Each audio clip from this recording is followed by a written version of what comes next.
নীলমণিগঞ্জ, তারপরে ব্রিজের মোড়, আলমডাঙ্গা, তারপর হচ্ছে কুমারী বাজার, এই সকল স্থান আমি ভ্রমণ করি এবং এখানে আমি প্রায় 22 থেকে 23টা লাইসেন্সবিহীন দোকান পেয়েছি এবং তাদেরকে আমি নির্দিষ্ট একটা সময় দিয়ে দিয়েছি।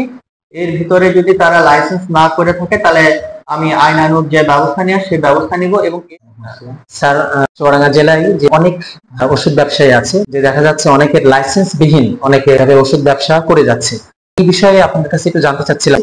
যাদের ড্রাগ লাইসেন্স নেই তাদের বিরুদ্ধে আপনারা কোনো অ্যাকশন নিচ্ছেন কিনা, বা তাদের বিরুদ্ধে কোনো ব্যবস্থা নেবেন কিনা, বা তাদের কোনো সুযোগ আছে কিনা কোনো কিছু করার, এটা একটু যদি জানাতেন।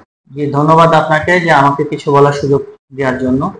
আসলে ওষুধের অনিয়ম প্রতিরোধ সংক্রান্ত বিষয়গুলোকে মাথায় রেখে আমরা কিছু কার্যক্রম হাতে নিয়েছি। এর মধ্যে যদি আপনি বলেন, প্রথমত যেটা বললেন যে অবৈধ ব্যবসা যারা করছে এবং লাইসেন্সবিহীন দোকান, অবৈধ ব্যবসা যারা করছে তাদের প্রতি তো আমাদের সবসময় একটা মনিটরিং কাজ চলছে মোবাইল কোর্টের মাধ্যমে। তারপরে মনে করেন আমরা যেসব বিষয়গুলো মাথায় রাখি, তাদের দোকানগুলো পরিদর্শন করছি। তারা অবৈধ বলতে কি রূপ অবৈধ, তারা কি কোনো আপনার রেজিস্ট্রেশন বিহীন ওষুধ রাখছে কিনা, তারা মেয়াদ উত্তীর্ণ ওষুধ সংরক্ষণ বা বিক্রয় করছে কিনা, তারপরে ফিজিশিয়ান স্যাম্পল এইগুলা ওষুধগুলা তারা সংরক্ষণ বা বিক্রয় করছে কিনা, এইসব বিষয়গুলোকে মাথায় রেখে আমরা তাদের প্রতি প্রতিনিয়ত অ্যাকশন নিচ্ছি। সেগুলোর মধ্যে আপনার হচ্ছে ম্যাজিস্ট্রেট কোর্টে মামলা দেওয়া হচ্ছে নিয়মিত, অথবা তাদের এর সাথে আবার মোবাইল কোর্টের মাধ্যমে তাদের আইনের আয়তায় নেওয়া হচ্ছে।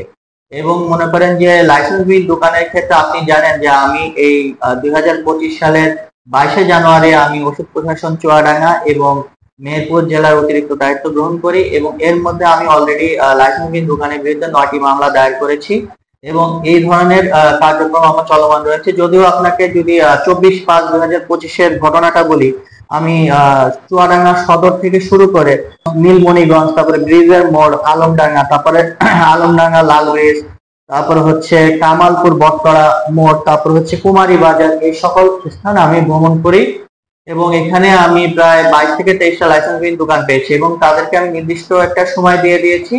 এর ভিতরে যদি তারা লাইসেন্স না করে থাকে তাহলে আমি আইনানুগ যে ব্যবস্থা নেওয়ার সেই ব্যবস্থা নিব। এবং এছাড়াও যারা মনে করেন যে তাপমাত্রা সেন্সিটিভ যে ওষুধগুলো থাকে, মনে করেন যে এটাও মনিটরিং করা হয় যে 2 থেকে 8 ডিগ্রি সেলসিয়াসে ওষুধ রাখতে হয়, সংরক্ষণ করতে হয়, কিন্তু দেখা যাচ্ছে যে ওখানে দোকানে কোনো ফ্রিজও নেই।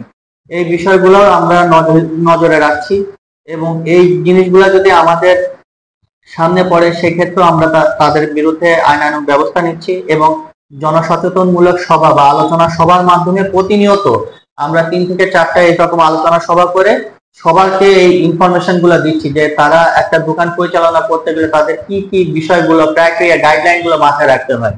সেভাবে আমাদের প্রতিনিয়ত কাজ চলছে, আপনি জানবেন এবং বিভিন্ন জায়গায় খবর নিয়েও আপনারা দেখবেন যে আমরা এইভাবে মামলা এবং মোবাইল কোর্টের মাধ্যমে নিয়মিত পরিদর্শন করছি।